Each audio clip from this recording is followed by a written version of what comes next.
ನಾವೆಲ್ಲರೂ ಕೂಡ ಬೇರೆ ಬೇರೆ ರೀತಿಯ ಹಬ್ಬಗಳು ಬಂದಾಗ ವಿವಿಧ ರೀತಿಯ ಒಂದು ಆಹಾರ ಪದ್ಧತಿಯನ್ನು ಅಳವಡಿಸ್ತೇವೆ. ಸೊ ಇವತ್ತು ಜನ್ಮಾಷ್ಟಮಿಯ ಸಂಭ್ರಮದಲ್ಲಿ ನಾವೆಲ್ಲರೂ ಕೂಡ ಇದ್ದೇವೆ. ಸೊ ಜನ್ಮಾಷ್ಟಮಿಯಂದು ನಾವು ಏನು ಮಾಡ್ತೇವೆ, ಅದನ್ನು ಮಾಡುವಂತಹ ರೀತಿ ಹೇಗೆ ಅನ್ನುವಂಥದ್ದನ್ನು ತಿಳಿಸ್ಲಿಕ್ಕೆ ಈ ಒಂದು ವಿಡಿಯೋವನ್ನು ಮಾಡ್ತಾ ಇದ್ದೇನೆ.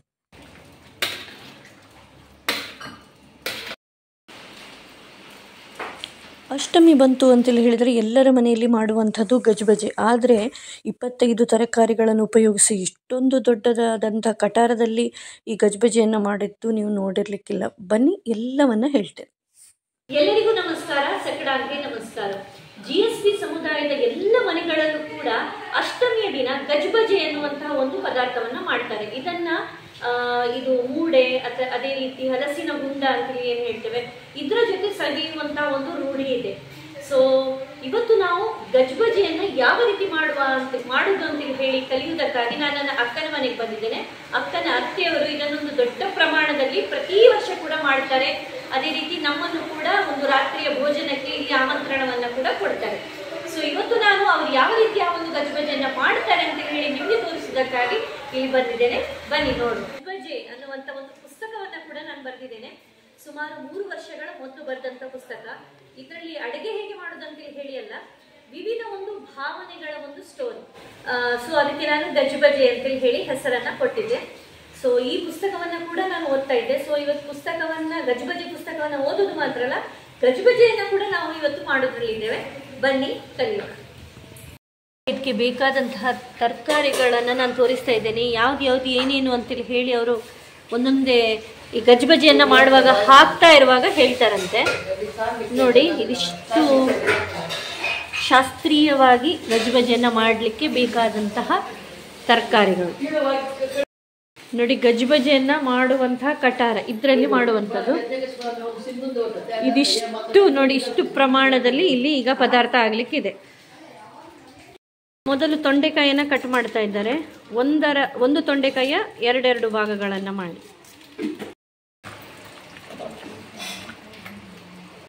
ಈಗ ನೆಕ್ಸ್ಟ್ ಹರಿವೆ ಸೊಪ್ಪಿನ ದಂಟನ್ನು ಮಾತ್ರ ಬಳಸ್ಕೊಳ್ತಾ ಇದ್ದಾರೆ. ಅದರ ಎಲೆಯನ್ನು ಹಾಕ್ಲಿಕ್ಕಿಲ್ಲ ಅಲ್ಲ? ಇಲ್ಲ.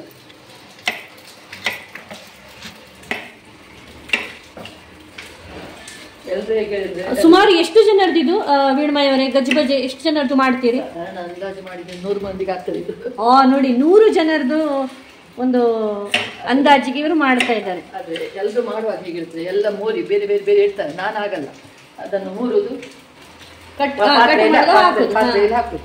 ಅದರಿಂದ ಅದನ್ನು ಸುರಿಗೆ ಮೋರಿ ಇಟ್ಟು ಅದಿಲ್ಲ, ಅದೇನೆ ಬೇರೆ ನಮ್ಗೆ ಮತ್ತು ಬೇರೆಯವ್ರಿಗೆ ಇದು ಹೌದು ಒಂದೊಂದೇ ಬೇವಾಗ ಕಟ್ ಮಾಡ್ತಾ ಇದನ್ನ ಮತ್ತೆ ಪಲ್ಯ ಮಾಡ್ಲಿಕ್ಕೆ ಹಾಗೆ ಬಳಸಬಹುದು. ಹಾಗೆ ಇದನ್ನ ತೆಗೆದಿಡ್ತಾ ಇದ್ದೇನೆ. ಸೊ ವೀಣಮಯವರು ಹೇಳಿದ್ರು ಇದನ್ನೊಂದು ಸಪ್ರೇಟ್ ಆಗಿ ತೆಗೆದಿಡಿ, ಇದನ್ನ ಮತ್ತೆ ಪಲ್ಯ ಮಾಡ್ಲಿಕ್ಕೆ ಯೂಸ್ ಮಾಡೋಣ.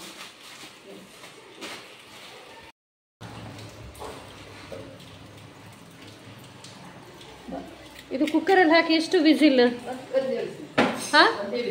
ಒಂದೇ ವಿಸಿಲ್. ಆಗ ಬೇಗ ಬೇಗ ಆಗ್ತದೆ ಅಂತೇಳಿ ಹೇಳಿ. ದೊಡ್ಡ ಪಾತ್ರೆಯಲ್ಲಿ ಹಾಕುವಾಗ ಬೇಯುವುದು, ಒಂದು ಬೇಯುವುದು, ಅದು ಬೇಯುವ ತನಕ ಪ್ರಾಬ್ಲಮ್ ಆಗಿದೆ. ಗ್ಯಾಸ್ ಸ್ವಲ್ಪ ಫ್ಲೇಮ್ ಆಗ್ತದೆ, ಮನೆಯದ್ದು ಗ್ಯಾಸ್, ಹೊರಗಿನ ಗ್ಯಾಸ್ ಎಲ್ಲ ದೊಡ್ಡ ದೊಡ್ಡ ಫ್ಲೇಮ್ ಆಗಿರ್ತದಲ್ಲ, ಅದು ಬೇಗ. ಮತ್ತೆ ಇಷ್ಟು ಪ್ರಮಾಣದಲ್ಲಿ ಮಾಡುವಾಗ ನಾನು ಮಾಡುವಾಗ ಮಾತ್ರ ಹೀಗೆ ಅರಿವೆ ಸೊಪ್ಪು ಮತ್ತೆ ತೊಂಡೆಕಾಯಿ ಮತ್ತೆ ಸುಣ್ಣಗಡ್ಡೆ ಅದನ್ನು ನಾನು ಬೇರೆ ಬೇಯಿಸಿ ಹಾಗೆ. ಈಗ ವೆಜಿಟೇಬಲ್ ನಂಬರ್ 3 ಸುವರ್ಣಗೆಡ್ಡೆ ಹೋಗ್ತಾ ಇದೆ. ಇದನ್ನು ಕೂಡ ಒಮ್ಮೆ ವಿಸಿಲ್ ಹಾಕ್ಸಿ ಕೂಗಿಸಿ ಮತ್ತೆ ಬಳಸ್ಕೊಡುವಂಥದ್ದಲ್ಲ? ಇದು ತುರಿಸ್ತದಂತಲ್ವಾ ಇದು ಎಣ್ಣೆ? ಕೆಲವೊಮ್ಮೆ ಮಾತ್ರ ಹೀಗೆ ತೊಳೆದು ಹೌದು. ಸುಮಾರು ಒಂದು ಎಷ್ಟು ತರಕಾರಿಯನ್ನ ಹಾಕ್ಬೇಕಾಗ್ತದೆ ನಿಜವಾಗಿ ಗಜಬಜೆ ಅಂತೇಳಿ ಹೇಳಿದ್ರೆ? ನನ್ನ ಲೆಕ್ಕದಲ್ಲಿ 18 ನೋಡುವ. ನೀವು ಈಗ ಲೆಕ್ಕ ಮಾಡ್ತಾ ಇದ್ದೀರಲ್ಲ, ನಾವು ಇಷ್ಟದಂತ ಲೆಕ್ಕ ಮಾಡೋದಿಲ್ಲ, ತಂದು ಇಟ್ಟದ್ದು ಸಿಕ್ಕಿದ್ದು ಹಾಕ್ತಾ ಇರೋದು. ಇವತ್ತು ನಾವು ಲೆಕ್ಕ ಮಾಡಿ ನಿಮ್ಗೋಸ್ಕರ ಇದೆಲ್ಲ ಮಾಡ್ತಾ ಇದ್ದೀನಿ. ಹೌದು, ಇದು 3ನೇದ್ದು. ಹೌದು, ಇದು 3ನೇದ್ದು. ಈಗ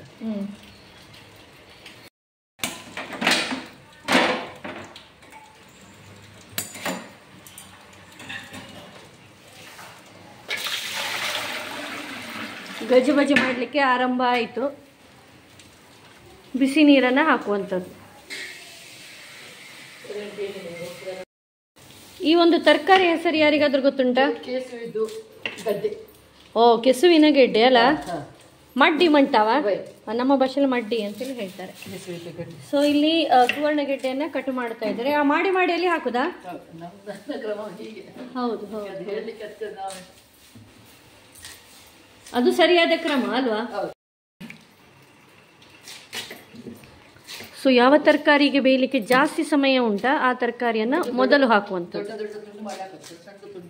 ಹೌದು ಹೌದು ಹೌದು, ಅಂದ್ರೆ ಭೂರಿ ಮತ್ತು ಜಾಸ್ತಿ ಅಂತೇಳಿ ಹೇಳಿ ಮಾಡುವಾಗ ಸ್ವಲ್ಪ ಈ ರೀತಿಯ ದೊಡ್ಡ ತುಂಡುಗಳನ್ನೇ ಹಾಕುವಂಥದ್ದು. ಅಡಿಗೆ ಎಲ್ಲ ಒಲೆಯಲ್ಲಿ ಬೆಂಕಿಯಿಂದ ಮಾಡಿಲ್ಲ, ಇದೆಲ್ಲ ಗ್ಯಾಸ್ ಅಲ್ಲಿ ಮಾಡುವ ಅಡಿಗೆ ಅಲ್ಲ. ಹೌದು, ಈಗ ಸ್ವಲ್ಪ ವಿಧಾನ ಎಲ್ಲ ಜಾಸ್ತಿ ಆದ್ರಿಂದ. ಹೌದು ಹೌದು, ಇದ್ದದ್ರಲ್ಲಿ ಒಂದು ಸುಧಾರಿಸುದು. ಇದನ್ನು ನೋಡುದೇ ಒಂಥರ ಬಾರಿ ಖುಷಿ ಅಂತೇಳಿ ಹೇಳಿ ಅನ್ನಿಸ್ತದೆ. ಪದಾರ್ಥ ಆಗಿ ಮುಗಿಯುವಾಗ ಈ ಒಂದು ದೊಡ್ಡ ಪಾತ್ರೆ ಏನ್ ನೋಡ್ತಾ ಇದ್ದೀರಾ, ಇದರ ಮುಕ್ಕಾಲು ಭಾಗದಷ್ಟು ಪದಾರ್ಥ ಆಗ್ತದೆ ಅಂತ. ನಮ್ಮ ವಿಡಿಯೋಗ್ರಾಫರ್ ಬಂದ ಇವತ್ತಿದ್ದು. ಸೊ ಇವನ್ ತೆಗಿತಾನೆ ಈಗ ವಿಡಿಯೋ. ಶ್ರೇಯಸ್ನವ್ರೆ, ಶ್ರೇಯಸ್ ಈಗ ಇವನಿಗೆ ನಾನು ಕರೆದದ್ದು ಉಳಿದ ವಿಡಿಯೋವನ್ನು ನಾವು ಮಾತಾಡ್ತಿರುವಾಗ ಒಂದು ತೆಗಿ ಅಂತೇಳಿ ಹೇಳಿ. ಸೊ ಬಂದಿದ್ದಾರೆ. ತೊಂಡೆಕಾಯಿ ಸೂಪರ್ ಆಗಿ ಬೇಯಿತು ಕುಕ್ಕರಲ್ಲಿ. ವಾ, ಸೊ ಸುವರ್ಣಗೆಡ್ಡೆ ಮತ್ತು ತೊಂಡೆಕಾಯಿ ಹೋಯ್ತು. ಸೊ ಈಗ ನೆಕ್ಸ್ಟ್ ಕೆಸುವಿನ ಎಲೆ ಗೆಡ್ಡೆ ಅಲ್ವಾ, ಮಡ್ಡಿ ಅಂತೇಳಿ ಹೇಳ್ತೇವೆ ನಾವು, ಅದು ಕಟ್ ಮಾಡ್ತಾ ಇದ್ದಾರೆ. ಇದಕ್ಕೂ ಜಾಸ್ತಿ ಬೇಯಬೇಕಾ? ಇದು ಕೂಡ ಇಲ್ಲ, ಇದು ಹೀಗೆ ಗ್ಯಾಸ್ ಇದನ್ನು ಕುಕ್ಕರ್ ಅಲ್ಲಿ ಹಾಕುದಿಲ್ಲ ನಾನು. ಅಂದ್ರೆ ಸುವರ್ಣಗೆಡ್ಡೆಗಿಂತ ಬೇಗ ಬೇಯ್ತದ? ಅಲ್ಲ, ಒಟ್ಟಿಗೆ ಬೇಯ್ತದ, ಅದೊಂದೇ ಲೆಕ್ಕ. ಅದು ಯಾವಾಗಲೂ ಮೂರುವಾಗ ಗಟ್ಟಿ ಇದ್ದ ವಸ್ತು ಮತ್ತು ಮೆದು ಇದ್ದ ವಸ್ತು ಅಂತ ಆಗ್ತದೆ. ಸುವರ್ಣಗಡ್ಡೆ ಯಾವಾಗಲೂ ಗಟ್ಟಿ ಇತ್ತು, ಇವತ್ತು ಮೆದು ಮೆದು ಉಂಟು, ಅದರಿಂದ ಹಾಗೆ ಸ್ವಲ್ಪ ಗಟ್ಟಿ ಇದ್ರೆ ಕುಕ್ಕರ್ ಅಲ್ಲಿ ಹಾಕ್ಬೇಕು. ಸುವರ್ಣಗಡ್ಡೆ ಇದೆಲ್ಲ ಮೂರುವಾಗ ಕೈ ತುರಿಸುದು ಜಾಸ್ತಿ. ಅದು ತುರಿಸುದಾದ್ರೆ ಯಾವಾಗ ಅಂತ ಸ್ವಲ್ಪ ಹುಳಿ ಹಾಕಿ ಬಿಸಿನೀರು ಹಾಕಿ ಕೈ ತೊಳಿಬೇಕು. ಆ ಕಡೆಗೆ ಸ್ವಲ್ಪ ಹುಳಿ ಹಾಕಿ ಕೈಯನ್ನ ತೊಳಿಬೇಕು, ಬಿಸಿನೀರು ಹಾಕಿ ಕೈ ತೊಳಿಬೇಕು. ಆಗ್ಲೇ ಹೇಳಿದ ಹಾಗೆ ಈ ಒಂದು ಗಜಬಜಿಯನ್ನ ಮೂಡೆ ಮತ್ತು ಗುಂಡದೊಟ್ಟಿಗೆ ತಿನ್ನುವಂತಹ ಕ್ರಮ. ಮೂಡೆ ಅಂತ ಹೇಳಿದ್ರೆ ಹೀಗಿರ್ತದೆ. ಸೊ ನೋಡಿ ಎಷ್ಟೊಂದಿದೆ ಅಂತ ಹೇಳಿ. ಸೊ ಸಾಕಷ್ಟು ಸಂಖ್ಯೆಯಲ್ಲಿ ಮತ್ತೆ ಈ ಬಂಧು ಬಾಂಧವರು ಇಲ್ಲಿಗೆ ಬರ್ಲಿಕ್ಕಿದ್ದಾರೆ. ಸೊ ಎಲ್ಲವೂ ಕೂಡ ತಯಾರಿ ಆಗ್ತಾ ಇದೆ ಇಲ್ಲಿ ನೋಡಿ. ಸೊ ಮುಂದಿನ ಒಂದು ತರಕಾರಿಯನ್ನು ನೀವು ನೋಡ್ಬೋದು, ಗುಜ್ಜೆ, ಹಲಸಿನಕಾಯಿ.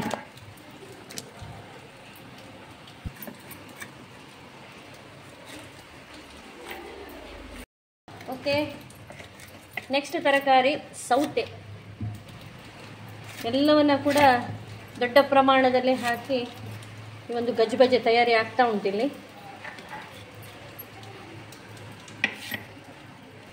ಇದು ಸಿಪ್ಪೆ ಸಮೇತವಾ ಅಥವಾ ಸಿಪ್ಪೆ ಸಮೇತ?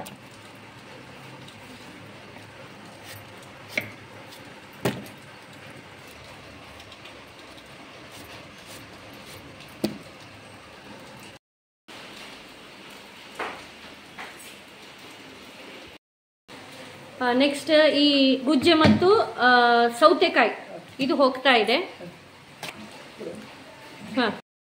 ನೋಡಿ ಹರಿವೆಯನ್ನ ಈ ರೀತಿ ಬೇಯಿಸ್ಕೊಂಡಿದ್ದಾರೆ.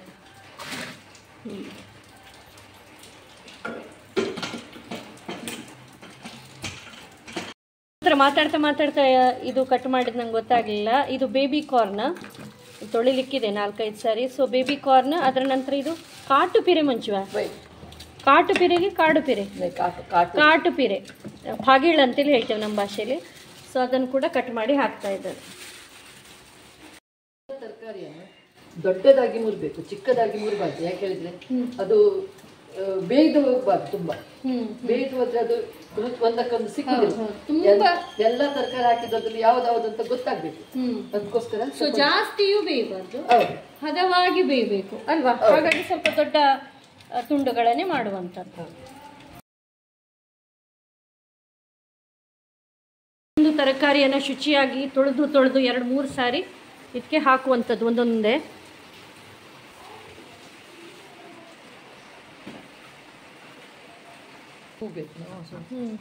ಅಷ್ಟೆಲ್ಲ ಬಗ್ಗಿಸಿತ್ತ. ಸೊ ಮುಂದಿನ ತರಕಾರಿ ಗೆಣಸು.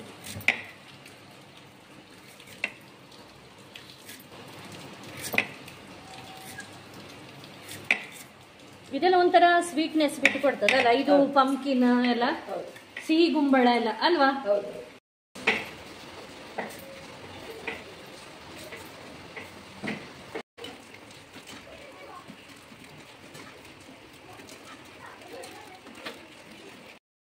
ಸೊ ಗೆಣಸನ್ನ ಚೆನ್ನಾಗಿ ಕಟ್ ಮಾಡಿ ಅದನ್ನ ಹಾಕ್ತಾ ಇದ್ದಾರೆ. ಇದನ್ನ ಡೈರೆಕ್ಟ್ ಹಾಕುದಾ? ನೀರಿಗೆ ಹಾಕ್ತಾ ಇದ್ದೀನಿ, ಬಿಸಿನೀರಿಗೆ ಹಾಕ್ತಾ ಇದ್ದೀನಿ. ಹಾ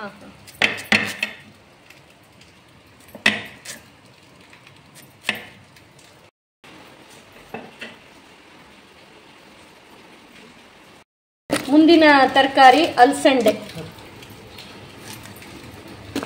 ಇದು ಕೂಡ ಕಟ್ಟಾಗಿ ಸೇರ್ತಾ ಇದೆ. ಸೊ ವೀಣಮಾಯಿಯವರ ಪ್ರಕಾರ ಇದನ್ನ ನಮ್ಮ ಕಾರ್ಕಳದಲ್ಲೇ ಮಾಡುವಂತದ್ದು ಹೆಚ್ಚು ಅಂತೇಳಿ ಹೇಳಿ ಅಲ್ವಾ? ಖಂಡಿತ. ಈಗ ಬೇರೆ ಊರುಗಳಲ್ಲಿ ಇದನ್ನ ಮಾಡುವಂತದ್ದು ಕಡಿಮೆಯ, ಈಗ ಸ್ಟಾರ್ಟ್ ಮಾಡಿದಾರೇನಾ? ಅದು ಕಾರ್ಕಳದ ಗಜಬಜೆ ಹಾಗೆ ಇಲ್ಲಿ ಕೂಡ ಬೇರೆ ಎಲ್ಲಿ ಯಾವ ಊರಲ್ಲಿ ಇಲ್ಲ. ಮತ್ತೆ ಗಜಬಜೆ ಬೇರೆ ಬೇರೆ ರೀತಿಯಲ್ಲಿ ಮಾಡ್ತಾರಾ ಅಥವಾ ಹೀಗೆ ಅಲ್ಲ ಮಾಡುವ ರೀತಿಯಲ್ಲ? ಅಲ್ಲ, ಮೂಲಿಕೆಯಲ್ಲಿ ಮತ್ತೆ ಮಂಗಳೂರಲ್ಲಿ ನಾವು ಗಜಬಜೆ ಹೇಳಿದ್ರೆ ಗಾಂಟಿ, ಮಗ್ಗೆ, ಬಿಕ್ಕಂಡ, ಬಜ್ಜೆದಂಟು ಎಲ್ಲ ಹಾಕಿ ಅದು ಗಜಬಜೆ ಗಜಬಜೆ ಮಾಡ್ತಾರೆ. ಹಲಸಿನ ಬೀಜ ಎಲ್ಲ ಹಾಕ್ತಾರೆ, ಅದು ಗಜಬಜೆ. ಸೊ ಸುಮಾರು 10 ತರಕಾರಿ ಬಿದ್ದಾಯ್ತು ಇಲ್ಲಿ ತನಕ ಅಲ್ಲ? ಹೌದು. ಈ ಅಲಸಂಡೆಯನ್ನ ಸೇರಿಸಿ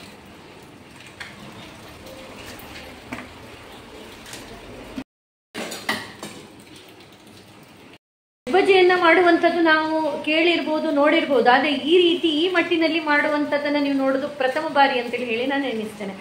ಸುಮಾರು ಎಷ್ಟು ಜನ ಬರ್ತಾರೆ ವೀಣಮಾಯಿಯವರು ಊಟಕ್ಕೆ? ಈಗ ಸ್ವಲ್ಪ ಕಡಿಮೆ ಆಗಿದ್ದು ಮಗ, ಹಾಗೆ ಮುಂಚೆ 25-30 ಮಂದಿ ಜಾಸ್ತಿ ಬರ್ತಿದ್ರು. ಅಷ್ಟು ಜನ ಬರ್ತಾರೆ.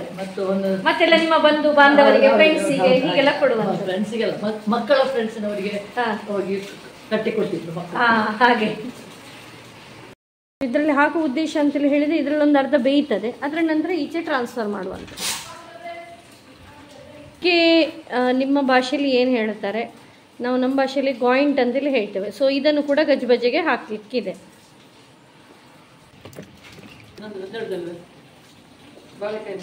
ಮುಂದಿನ ತರಕಾರಿ ಬಾಳೆಕಾಯಿ. ಇದರ ಹೀಗೆ ಸಿಪ್ಪೆಯನ್ನು ತೆಗಿಲಿಕ್ಕಿದೆ.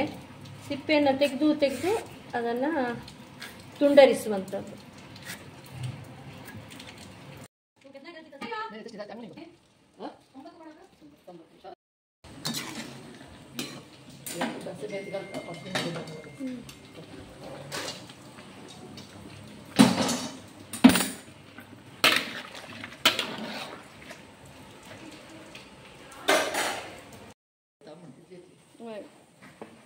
ಬಾಳೆಕಾಯಿ,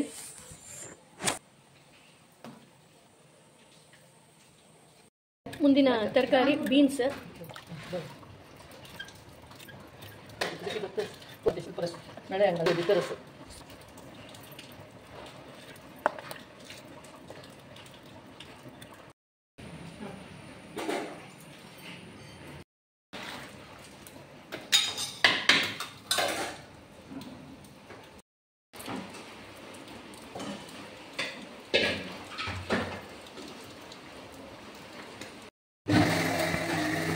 ನೆಕ್ಸ್ಟ್ ಸಿಹಿ ಗುಂಬಳ, ಇದನ್ನ ಹಾಕ್ತಾ ಇದ್ದಾರೆ.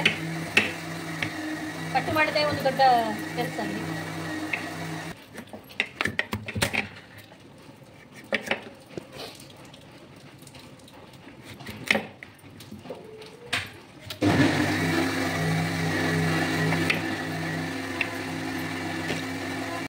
ಸೊ ಮುಂದಿನ ಸರದಿ ಸಿಹಿ ಗುಂಬಳ. ಹೀಗೆ ಒಂದೊಂದೇ ತರಕಾರಿಗಳನ್ನು ಹಾಕ್ತಾ ಅಂತ ಹೇಳಿದರೆ ಯಾವುದು ಬೇಯಲಿಕ್ಕೆ ಹೆಚ್ಚು ಸಮಯವನ್ನು ತಗೊಳ್ತದೆ ಅದು ಫಸ್ಟಿಗೆ ಹಾಕೋದು. ಹಾಗೆ ಅನುಕ್ರಮಣಿಕೆಯಲ್ಲಿ ಒಂದೊಂದೇ ತರಕಾರಿಯನ್ನು ಹಾಕ್ತಾ ಬೇಯಿಸ್ತಾ ಬರುವಂಥದ್ದು. ಸೊ ಈ ಒಂದು ಗಜಬಜೆ ಅಂತೇಳಿ ಏನು ಹೇಳ್ತೇವೆ, ಇದಕ್ಕೆ ಮೇಯ್ನ್ ಟೇಸ್ಟ್ ಇರುವಂಥದ್ದು ಈ ತರಕಾರಿಗಳ ಒಂದು ಫ್ಲೇವರ್ ಅಂತೇಳಿ ಏನು ಹೇಳ್ತೇವೆ ಅದರದ್ದೇ. ಮತ್ತು ಮೈಲ್ಡ್ ಆಗಿರ್ತದೆ ಅಂತೇಳಿ ಹೇಳಿದರೆ ಚಿಕ್ಕ ಮಕ್ಕಳು ಕೂಡ ತುಂಬ ಒಂದು ಇಷ್ಟದಿಂದ ಇದನ್ನು ತಿನ್ಬಹುದು. ನಮ್ಮನೇಲೂ ನಾವು ಮಾಡ್ತೇವೆ. ಒಂದು ಹೆಚ್ಚಂತೇಳಿ ಹೇಳಿದರೆ ಒಂದು 10-12 ತರಕಾರಿಗಳನ್ನು ಹಾಕಿದರೆ, ಅಕ್ಕನ ಮನೆಯಲ್ಲಿ ಯಾವತ್ತೂ ಇದನ್ನು ಒಂದು ದೊಡ್ಡ ಪ್ರಮಾಣದಲ್ಲಿ ಬಹಳಷ್ಟು ತರಕಾರಿಗಳನ್ನು ಹಾಕಿಯೇ ಮಾಡುವಂಥದ್ದು. ಸೊ ಇದರ ಉಸ್ತುವಾರಿಯನ್ನೆಲ್ಲ ವೀಣಮಾಯಿಯವರು ಅಂತೇಳಿ ಹೇಳಿದರೆ ಅಕ್ಕನ ಅತ್ತೆಯವರು ಅವರೇ ವಹಿಸ್ಕೊಳ್ತಾರೆ. ಸೊ ನಾನು ಹೇಳಿದ್ದೇನೆ ಎಲ್ಲ ತರಕಾರಿಗಳನ್ನು ಹಾಕಬೇಕು ಅಂತೇಳಿ. ಆ ತರಕಾರಿಯ ನಂತರ ಖಾರಕ್ಕಾಗಿ ಇಲ್ಲಿ ಹಸಿಮೆಣಸನ್ನು ಹಾಕಬೇಕು. ನೀವು ನೋಡಿರ್ಬೋದು ಹಸಿಮೆಣಸನ್ನು ಕೂಡ ಒಂದು 10-12 ಹಸಿಮೆಣಸನ್ನು ಅವರು ಹಾಕಿದ್ದಾರೆ. ನಿಮ್ಮ ರುಚಿಗೆ ತಕ್ಕದಾಗಿ ಆಚೆ ಈಚೆ ಅದನ್ನು ಮಾಡ್ಕೊಳ್ಬೋದು. ಸೊ ನೆಕ್ಸ್ಟ್ ಇದನ್ನು ದೀವಿ ಹಲಸು ಅಂತೇಳಿ ಹೇಳ್ತೇವೆ ನಾವು, ಜೀಗುಜ್ಜೆ ಅಂತೇಳಿ ಹೇಳಿ ನಮ್ಮ ಇಲ್ಲಿನ ಒಂದು ಪ್ರಾದೇಶಿಕ ಭಾಷೆಯಲ್ಲಿ ಜೀಗುಜ್ಜೆ ಅಂತೇಳಿ ಹೇಳ್ತಾರೆ. ಸೊ ಇದನ್ನು ಕೂಡ ಕಟ್ ಮಾಡಿ ಹಾಕ್ತಾ ಇದ್ದಾರೆ. ಇಲ್ಲಿ ಮಸಾಲೆಗೆ ನಾವು ಯೂಸ್ ಮಾಡುವಂಥದ್ದು ಬರೀ ತೆಂಗಿನ ತುರಿ, ಅದೇ ರೀತಿ ನಮ್ಮ ಊರಮೆಣಸು ಅಂತೇಳಿ ಹೇಳಿದರೆ ಅದು ಜಾಸ್ತಿ ಖಾರ ಎಲ್ಲ ಇರುವುದಿಲ್ಲ. ಈ ಪದಾರ್ಥ ತುಂಬ ಕೆಂಪು ಅಂತೇಳಿ ಹೇಳಿ ಅನ್ನಿಸಬಾರ್ದು ಬೇರೆ ಪದಾರ್ಥದ ಹಾಗಾಗಿ ಇಲ್ಲಿ ಹಸಿಮೆಣಸನ್ನು ಕೂಡ ಹಾಕ್ತಾರೆ. ಈ ಹಸಿಮೆಣಸನ್ನು ಇಲ್ಲಿ ಹಾಕಿದ ಕಾರಣ ಮಸಾಲೆ ಅರಿವಾಗ ಹಾಕುವಂಥ ಒಣಮೆಣಸನ್ನು ನಾವಿಲ್ಲಿ ಕಡಿಮೆ ಮಾಡ್ಬೋದು. ಓಕೆ, ನೆಕ್ಸ್ಟ್ ತರಕಾರಿ ಸೌತೆ. ಎಲ್ಲವನ್ನ ಕೂಡ ದೊಡ್ಡ ಪ್ರಮಾಣದಲ್ಲಿ ಹಾಕಿ ಈ ಒಂದು ಗಜ್ಬಜೆ ತಯಾರಿ ಆಗ್ತಾ ಉಂಟಿಲ್ಲಿ.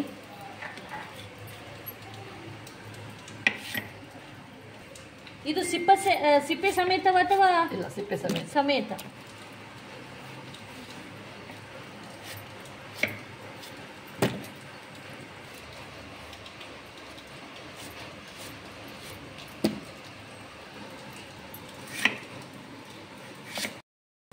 ಉಪ್ಪನ್ನು ಒಂದು ಅರ್ಧ ಬೆಂದಾದ ಮೇಲೆ ಇದಕ್ಕೆ ಹಾಕುವಂಥದ್ದು, ರುಚಿಗೆ ತಕ್ಕಷ್ಟು ಉಪ್ಪು. ಮಸಾಲೆಗೆ ಮೆಣಸನ್ನು ನೋಡಿ ಹುರಿದಿಟ್ಟಿದ್ದಾರೆ. ಪೂರ ಮೆಣಸು ಒಂದಿಷ್ಟು, ಅದೇ ರೀತಿ ಘಾಟಿ ಮೆಣಸನ್ನು ಕೂಡ ಬಳಸಿದ್ದಾರೆ. ಸೊ 2 ಮೆಣಸನ್ನು ಉಪಯೋಗಿಸಿ ಮಾಡುವಂಥದ್ದು.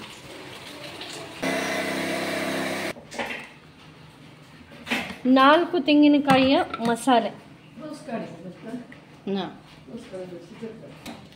ಮಸಾಲೆ ಕಲ್ಲರನ್ನು ನೀವು ನೋಡ್ಬೋದು, ಜಾಸ್ತಿ ಕೆಂಪು ಮಾಡಲಿಕ್ಕಿಲ್ಲ, ಮತ್ತು ಇದಕ್ಕೆ ಹಾಕುವಂಥದ್ದು 2 ವಸ್ತು. ಒಂದು ಏನಂತ ಹೇಳಿದರೆ ತೆಂಗಿನ ತುರಿ, ಮತ್ತೊಂದು ಮೆಣಸು.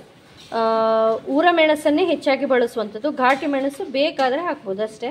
ಮತ್ತು ಹುಳಿಗೆಲ್ಲ ಅಂಬಡೆಯನ್ನು ಹಾಕ್ತಾ ಇದ್ದಾರೆ. ಮಸಾಲೆಯನ್ನು ಹಾಕುವಂಥ ಸಮಯ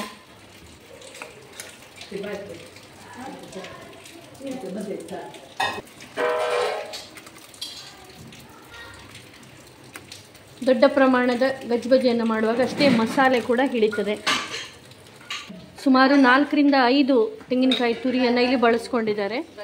ಮತ್ತು ಪ್ರಮಾಣದ ಒಂದು ಹುರಿದ ಒಣಮೆಣಸು ಮತ್ತು ಹಸಿಮೆಣಸನ್ನು ಹಾಕಿದ್ದೇವಲ್ಲ, ಸೊ ಅದರ ಖಾರ ಒಂದು ಸ್ವಲ್ಪ ಇರ್ತದೆ. ಸೊ ಗಜ್ಬಜಿ ಸಾಧಾರಣ ಆಗ್ತಾ ಬಂತು.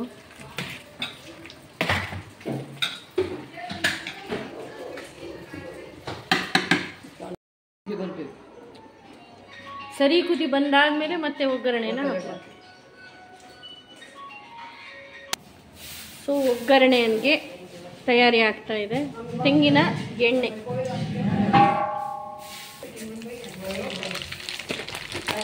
ಫಸ್ಟಿಗೆ ಸಾಸಿವೆಯನ್ನು ಹಾಕುವಂಥದ್ದು. ಸಾಸಿವೆ ಚಟಪಟ ಹೇಳಿ ಆದಮೇಲೆ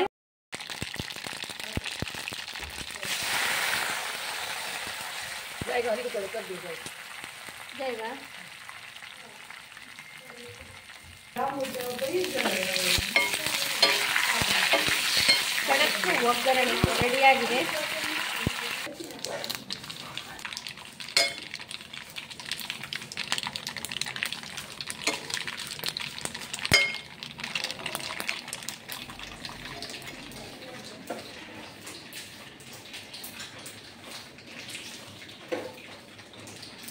ಕಡೆಯದಾಗಿ ಒಗ್ಗರಣೆ ಹಾಕ್ತಾ ಇದ್ದೀನಿ.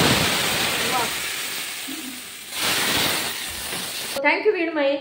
ನಿಮ್ಮ ಪತ್ರೊಡೆ ಸೂಪರ್ ಹಿಟ್ ಆಯಿತು. ಅದರ ನಂತರ ಕರತೆ ಕುಡ್ಕೋ ಅದನ್ನು ಮಾಡಿದರು, ಅದು ಕೂಡ ಒಳ್ಳೆಯ ಒಂದು ಪ್ರತಿಕ್ರಿಯೆ ನಿಮ್ಮಿಂದ ಬಂದಿದೆ. ಸೊ ಗಜ್ಬಜಿಗೂ ಕೂಡ ಅಂಥ ಒಂದು ಪ್ರತಿಕ್ರಿಯೆಯನ್ನು ನಿರೀಕ್ಷಿಸ್ತಾ ಎಲ್ಲರಿಗೂ ಕೂಡ ನಮಸ್ತೆ. ಮತ್ತೆ ಪುನಃ ಸಿಗುವ. ಜನ್ಮಾಷ್ಟಮಿಯ ತಯಾರಿ ಆಗ್ತಾ ಇದೆ, ಮಕ್ಕಳೆಲ್ಲ ತಯಾರಿ ಮಾಡ್ತಾ ಇದ್ದಾರೆ ಅಂತೇಳಿ ಹೇಳಿದ್ದಲ್ಲ ನಾನು ನಿಮಗೆ.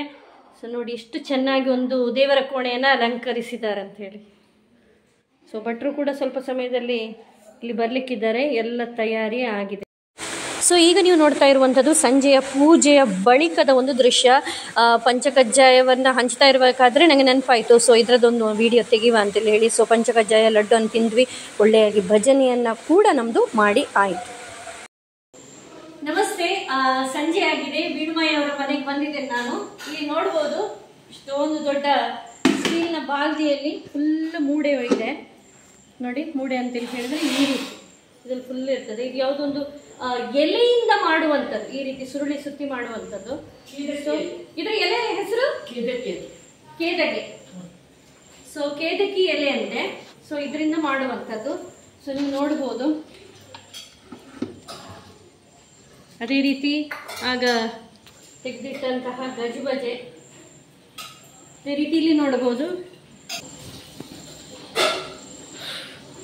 ಹಬೆ ಪಾತ್ರೆಯಲ್ಲಿ ಬೇಯ್ತಾ ಇದೆ.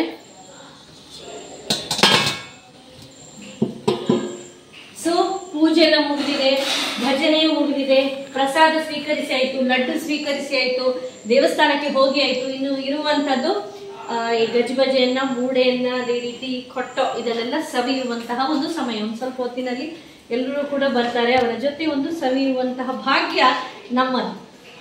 ಹಲಸಿನೆಲೆಯ ಗುಂಡವನ್ನು ನಾವು ತಿಂತಾ ಇರ್ತೇವೆ, ಆದರೆ ಈ ಮೂಡೆಯ ಜೊತೆ ಗಜಬಜೆ ತಿನ್ನುವಂತಹ ಒಂದು ಭಾಗ್ಯ ಇವತ್ತು ನಮಗೆ ಒದಗಿ ಬಂದಿದೆ. ವರ್ಷದಲ್ಲಿ ಒಂದು ದಿನ ಈ ಒಂದು ಕಾಂಬಿನೇಷನಲ್ಲಿ ತಿನ್ನುವಂಥದ್ದು ಅದ್ಭುತವಾಗಿತ್ತು, ಭಾರಿ ರುಚಿಯಾಗಿತ್ತು. ಇದನ್ನು ಕಲಿಸ್ಕೊಟ್ಟಂಥ ವೀಣ್ಮಾಯಿಗೆ ಧನ್ಯವಾದಗಳನ್ನು ಹೇಳ್ತಾ ಎಲ್ಲರಿಗೂ ಕೂಡ ನಮಸ್ತೆ.